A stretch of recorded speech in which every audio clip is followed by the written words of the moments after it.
국민왕대 개혁 정치와 전쟁과 개경.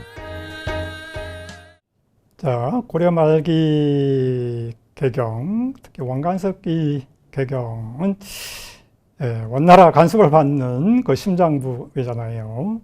그런데 이 개경에서 국민당이 즉위하면서 개경에서 반영 개혁을 하는 거죠. 그 과정 성격을 설명할 수 있으면 좋겠죠. 근데 국민당대는 또 전쟁이 많아요. 홍건적이니 왜구. 그러면서 개경이 많은 피해를 입어요. 이걸 또 설명할 수 있으면 좋겠습니다. 자, 이제 국민당대 반원 개혁은 워낙 유명하긴 한데, 몽골원에 반대하면서 개혁을 추진하는 거죠. 그래서 고려가 온전히 독립국의 지위를 찾는 거죠. 그러한 과정에는 기황후의 세력 확장, 기황후가 황후에도 오르고 황자를 낳아서 황후에 오르잖아요. 이 황자가 나중에 황태자가 되죠. 그러면서 기씨 세력의 힘이 너무 커진 거예요. 오빠, 기철 등. 자, 이런 상황에서 이제 국민당은 자신의 왕권도 위협을 받는 거예요. 기씨로부터 왕권이 흔들리고. 자, 이런 상황인데 마침 원나라에서 이제 반란이 많이 일어납니다. 한족의 반란이 일어나고 특히 홍군작의 흥기가 대단했죠. 이런 틈을 국민당이 놓치지 않은 거죠. 그래서 반영 계획을 단행하는 과정이 되겠습니다. 이번 차시 사전 질문입니다. 문제를 잘 보고 정답을 생각해 보세요. 기왕후는 본래 고려의 어느 고을 사람인가?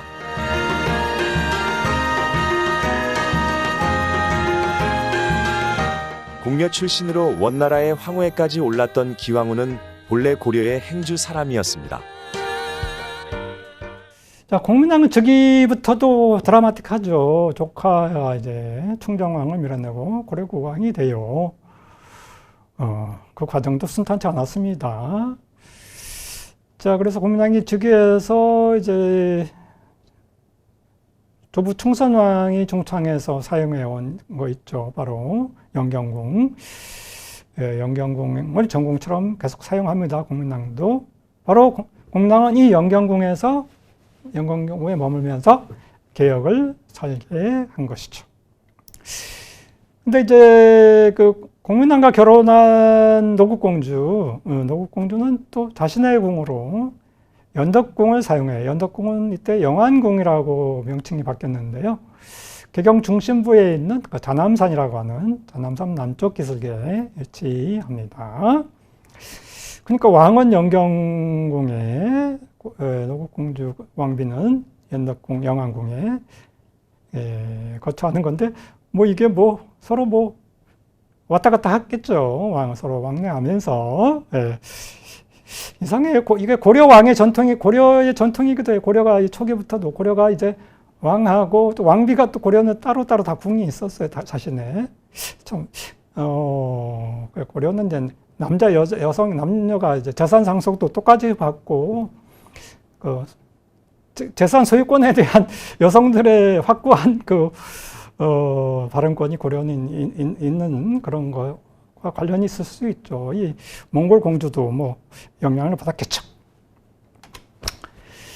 자, 근데 영경궁에서 이제 연례가 개최됐는데, 이게 이제 바로 기왕후 아들, 기왕후 아들이 황태자가 된 거와도 관련이 있는 거예요. 황태자 축하 연회와 같은 거죠. 바로 몽골족의 친족 연회인 바라찰, 몽골 발음이라서 이게 다르게 발음하기도 합니다. 바라찰 연회가 개최됩니다. 그러니까 이 연회를 보면 원래 북쪽의 상석이잖아요. 왕조 시대에. 그러니까 노국공주하고 원나라에서 파견된 만만태자가 상석에 북쪽에 자리 잡고요. 국민당은 고려 왕인데 서쪽에 자리 잡고, 영화나온 대부인은 기왕후의 어머니예요. 기왕후의 아버지 기자원은 이미 오래전에 사상을 떴어요. 그래서 기왕후의 어머니가 동쪽에 이런 식으로 국민당이 사실은 노국공주 몽골의 공주보다 고려 국왕이 의례상으로는 밑에 있는 거예요. 그런데 이 연회에서 이제 몽골 노래도 부르고 춤도 추고 막 그랬답니다. 물론 기철도 여기 참가했습니다. 기철도 이 연회에 참석을 했는데, 하여튼 이 연회 개최의 비용이 엄청나게 들었답니다. 그럼 물가가 폭등할 정도였대요. 이 발화철 연회. 그러니까 기왕후 아들이 황태자 정식 책봉을 기념하는 또 연회이기도 했습니다. 만만태자는 이제 황태자는 아닙니다. 몽골에는 황태자 말고도 이제 태자가 있는 거죠.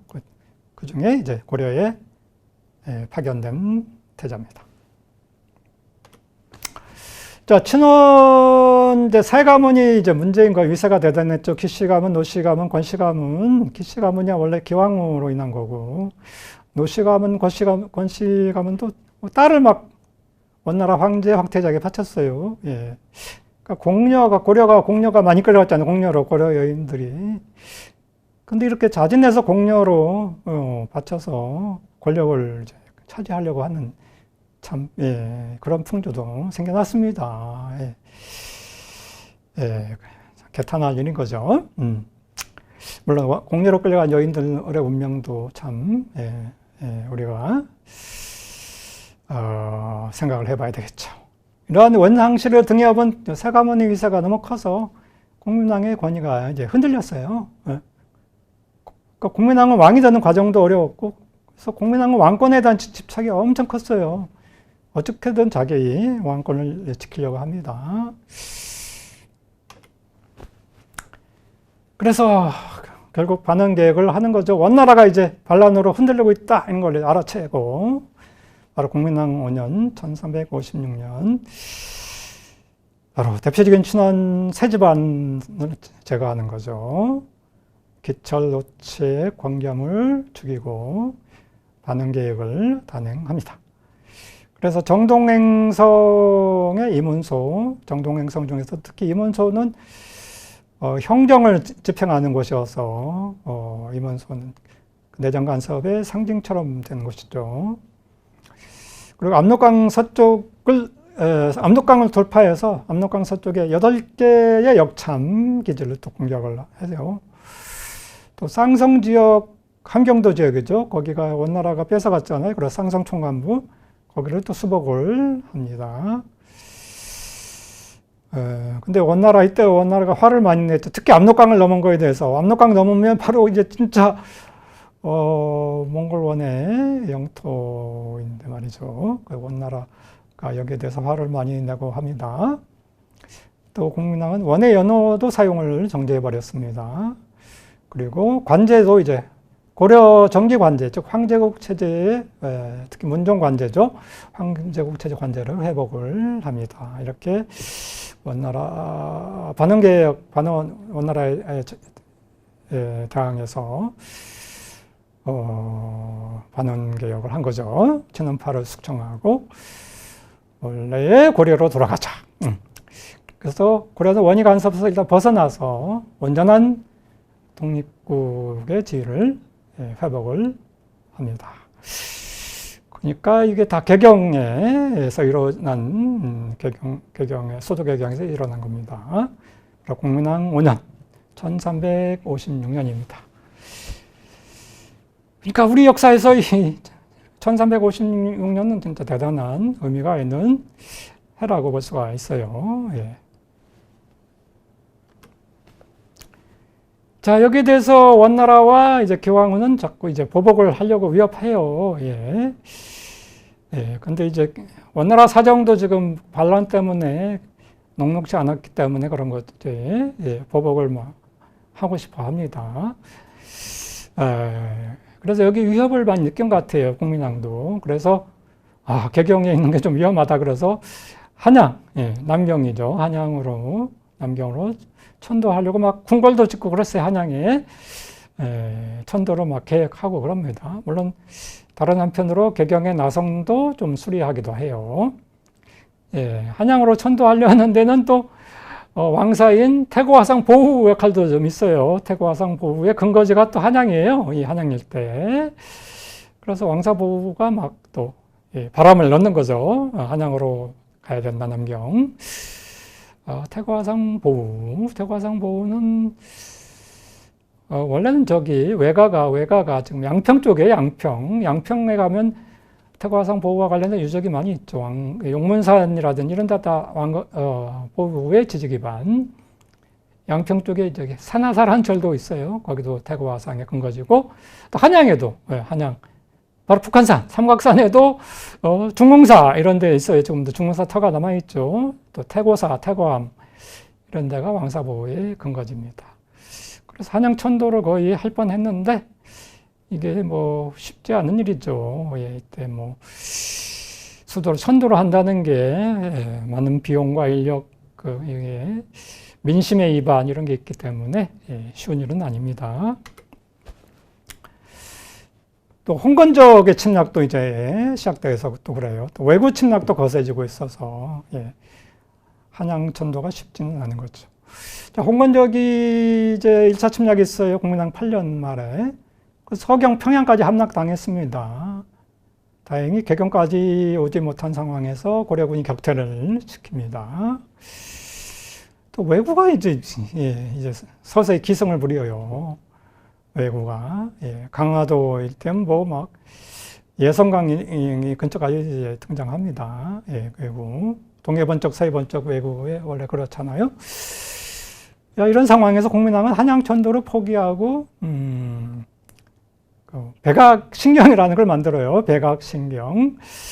백악의 새로운 수도 뭐 신경이라는 의미인데, 근데 조그맣게 만들어요. 개경과 동주 사이에, 동주는 철원이거든요. 개경과 철원 사이에 뭐 백악신경을 건설을 해서 비상시 피난처로 사용하려고 합니다. 뭐 여기는 또 뭐 음양풍수설도 작용했다고도 하긴 해요. 그만큼 이제 개경에 있는 게 불안하다 이런 거예요. 바로 기왕후가 보복하지 않을까 이런 거죠. 또 그러한 가운데 또 홍건적은 한족입니다. 몽골이 아니고 이제 머리에 빨간 띠를 두르는 거죠. 홍건적의 2차 침략이 너무 거세죠. 바로 국민당 10년 말에 홍건적 20만 군대가 무려 침략해서 개경이 함락당하고 국민당은 함락되기 직전에 피난을 남쪽으로 해요. 노국공주와 함께 말이죠. 그래서 홍건적의 침략을 피해서 국민당은 충주를 거쳐서 복주까지 피난합니다. 복주는 바로 안동이에요, 안동. 그리고 안동 임시 수도의 시대죠. 그래서 전열을 가다듬습니다. 자, 홍건적, 우리는 홍건적 그러준 자, 우리 침략했으니까, 이런 자, 도적들이니까, 중국 측의 기록이야, 뭐, 홍건적이라고 하겠어요. 중국 측에서는 뭐, 홍군, 뭐, 이런 식으로도, 뭐, 홍군, 붉은 군대, 뭐, 이렇게. 자, 근데 이제 고려군이 반격을 하죠. 개경으로 고려군이 진격을 해서 바로 개경성을 포위합니다. 고려 병력도 20만입니다. 20만 병력으로. 이때 총병관, 총사령관은 정세훈입니다. 그래서 개경성을 포위했는데, 뭐, 총사령관은 좀 물러나요. 임진강가로 물러나요.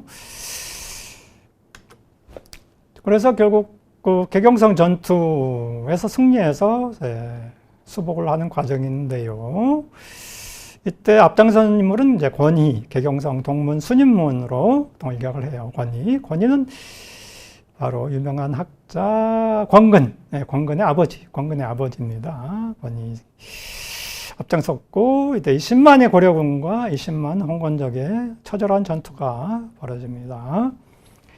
개경성 전투, 물론 이때 최영도 많은 활약을 합니다. 개경성 전투에서 고려군이 이제 크게 승리해서 홍건적 무려 10만, 절반이 10만을 죽였답니다.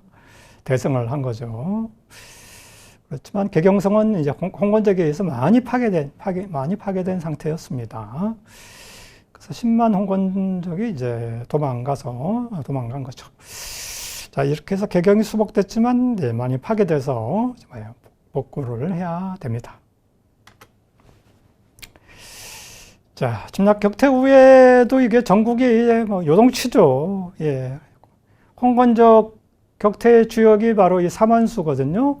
안우, 이방실, 김덕배.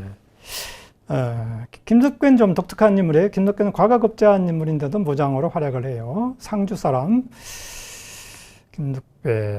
김덕배는 바로 그 정몽주로 과거급제시킨 좌주이기도 하죠. 안우, 이방실, 김덕배, 홍건적 격퇴 주역 삼원수가 근데 총병관, 사령관, 총사령관 정세훈을 죽이는 일이 벌어져요.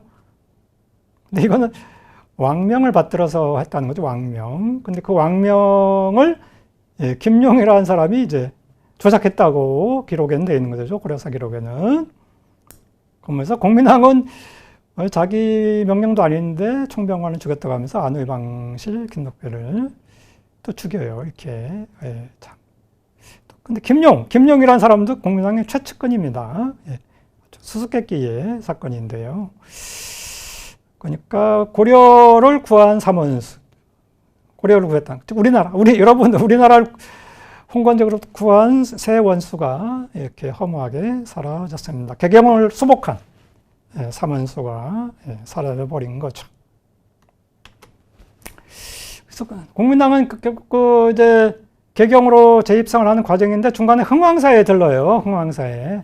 그 흥왕사에 행궁에서 거처하면서 개경을 좀 복구하려고 했는데 의문의 자객이 또 여기 나타난다는 거죠. 의문의 자객이 공민왕을 죽이려고 했다고 기록에는. 그 자객은 뭐 기록에는 김용이 또 나와요. 사조한 거다 이렇게 되어 있습니다. 근데 이 자객을 바로 최영이 평정을 했다는 거죠. 그래서 결국 공민왕은 개경으로 다시 들어오게 되는데 여러 별궁을 전전하게 됩니다. 그리고 기왕후가 복수를 진짜 시도하는, 진짜로 기왕후가 원순제 남편을 움직여서 덕훈근 충선왕의 아들인데 고려국왕으로 삼고 최유에게 군대를 이끌고 출격을 합니다. 하지만 바로 최영에 이끄는 고려군이 이 원나라 군대를 격퇴시킵니다. 이걸로 인해서 이제 공민왕은 충격을 받았지만, 그렇지만 이후로는 원나라도 이제 더 이상 고려를 이제 안 되겠다 싶은 거죠. 이제 아래서 고려를 포기한 거죠. 원나라도 이제는. 그래서 공민왕도 이제 원순제에서 일단 형식적으로 이제 포기되는 절차를 받게 되고 그렇습니다. 그래서 이제는 원나라와 이제 평화 관계가 다시 돌아가게 돼요. 근데 문제는 노국공주가 죽게 되고 신돈을 등용하여 개혁을 추진하게 됩니다.